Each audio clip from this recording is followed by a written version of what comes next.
I would like to question whether pleasure has any relationship with joy.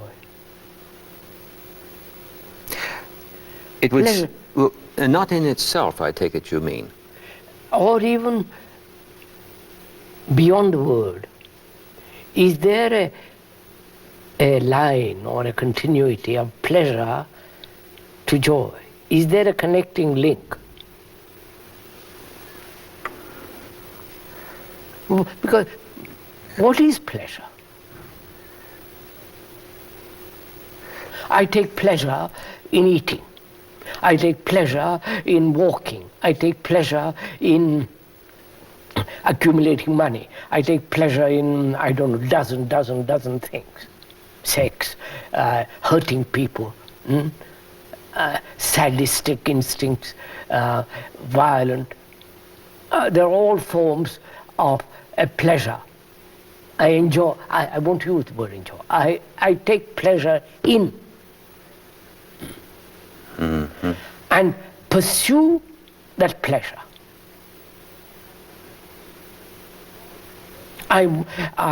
One wants to hurt people. Mm-hmm. And that gives great pleasure. One wants to have power. No, it doesn't matter over the cook or over the wife or over 1,000 people, it's the same. Mm-hmm. The pleasure in something which is sustained, nourished, kept going.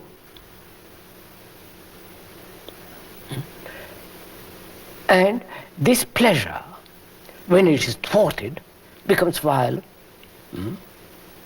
Anger, jealousy, fury, wanting to break, all kinds of neurotic activities and so on, so on, so on. So what is what is pleasure, and what is it that keeps it going? What is the pursuit of it, the constant direction of it? I think something in our first or second conversation, I think it was the first, is intimated here when we talked about the built-in necessity that one observes in a progress that is never consummated. It's just nothing but a termination and then a new start, but no consummation at all. No totality, no fulfillment. Filling full is what I mean by that. Yes, I understand, sir. But what is it that's called pleasure? I see something, beautiful, something which I enjoy, and I want it. Pleasure. Pleasure in possession. Take that simple thing. Yes. Which the child, the grown-up man, and the priest, and they all have this feeling of pleasure in possession. Mm-hmm. A toy, or a house, or possessing knowledge, or possessing the idea of God, or the pleasure the dictators have, the totalitarian brutalities, the pleasure. What is that pleasure? To make it very, very simple, what is that pleasure? Look, so what happens. There is a single tree on the hill. Green meadow, deer, and there is this single tree standing on the hill. You see that, and you say, how marvelous. You do, not verbally, you say how marvelous to communicate to somebody. But when you are by yourself and see that, it is really astonishingly beautiful. The whole movement of the earth, the flowers, the deer, the meadows, the water, and the single tree with a shadow. You see that. And it's almost breathtaking. And you turn away and go away. Then thought says, how extraordinary that was. Compared with what now is. Yes. How extraordinary that was. Mm-hmm. I must have it again. Yes. Yes. Huh? I must get that same feeling which I had there for 2 seconds or 5 minutes. So, thought, see what has taken place. There was immediate response to that beauty. Non-verbal, non-emotional, non-sentimental, non-romantic. Then thought comes around and says, how extraordinary, what a delight that was.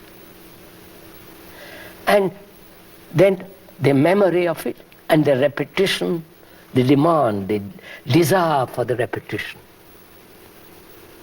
Mm-hmm. When we go to performances, this happens with what we call the encore, doesn't it? Encore. And with encores, there's a creeping embarrassment, because with the first reappearance, well, this is a sign of adulation, praise, and everybody is happy. But then, of course, there's the problem of how many more encores can be made. Maybe the last encore is a signal that we're fed up now. We don't don't want it anymore. Right. Yes, I understand. I think I'm following you. So, thought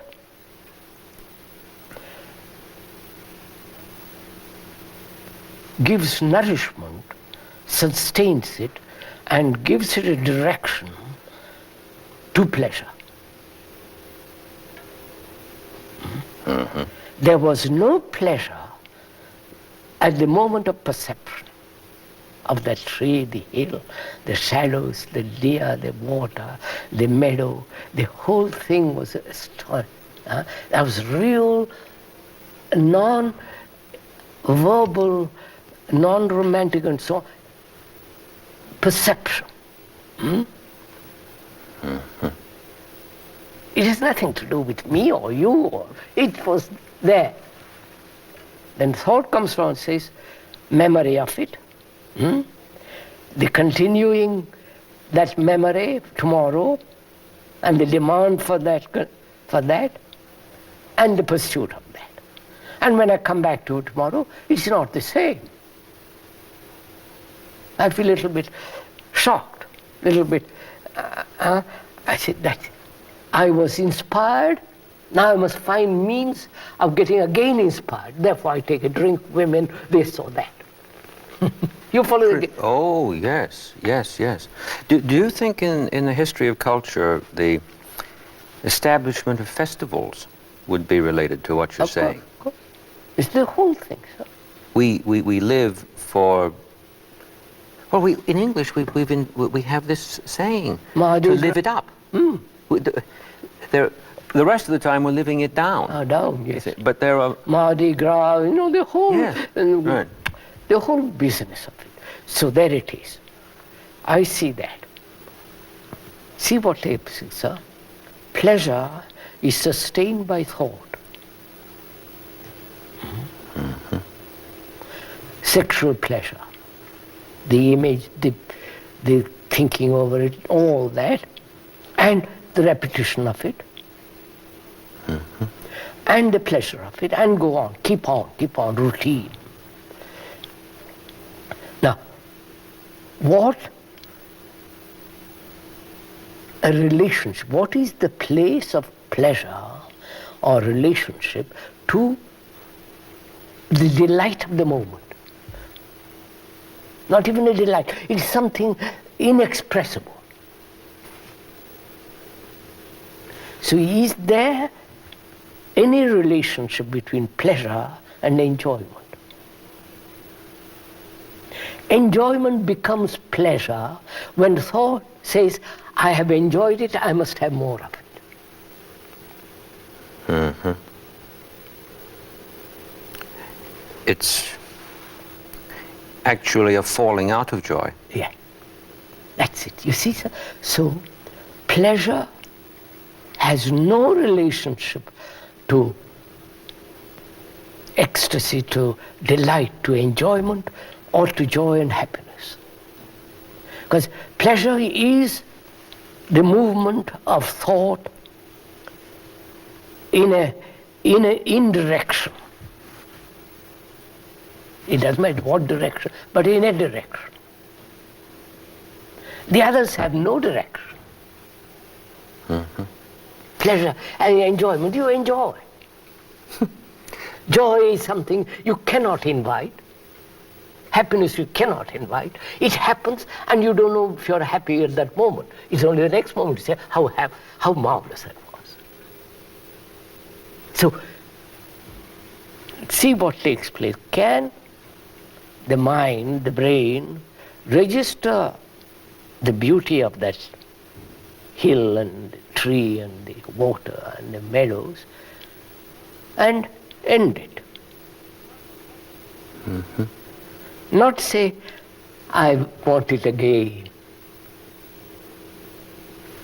Yes. This would take us back to that, what you've just said now, would take us back to that word negation that we spoke of before. Because there has to be a moment when we're about to fall out. We're about to fall out. And what you're saying is, the moment that about to fall out appears, something must be done. Yes, yes, you will see it in a minute, sir. You'll see what extraordinary thing takes place. I see pleasure, enjoyment, joy and happiness. See, pleasure is not related to any of that, the other two, joy and enjoyment. So thought gives direction and sustains pleasure. Right. Now, my mind asks, can there be non-interference of thought? Yes. Non-interference of thought in pleasure. I enjoy. Why should thought come into it at all?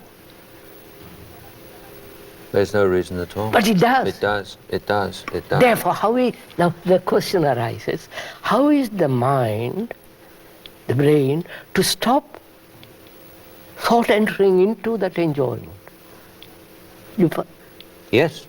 Not to interfere. Therefore, they said, the ancients and the religious people, control thought. You follow? Don't let it creep in. Therefore, control it. The minute it raises its ugly head, whack it off. Whack it off. It's like a hydra. Then we get. It keeps on growing. Yes. Now, is it possible to enjoy, to take a delight in that lovely scene, and not thought creep in? Is this possible? I'll show you, it is possible, completely possible, if you are attentive at that moment, completely attentive. You follow, sir? Which has nothing to do with screwing oneself up with muscular effort to focus in there. Just be wholly there. When you see the sunset, see it completely. When you see a beautiful line of a car, see it. And don't let this thought begin. That means at that moment, be supremely attentive, completely. With your mind, with your body, with your nerves, your eyes, ears, everything attentive. Then thought doesn't come to you at all. So pleasure is related to thought. And thought is, in itself, brings about fragmentation, pleasure and not pleasure. Mm-hmm. Therefore, now after having pleasure, I must pursue pleasure. It makes a judgment. Judgment. A judgment. Judgment. And the feeling of frustration,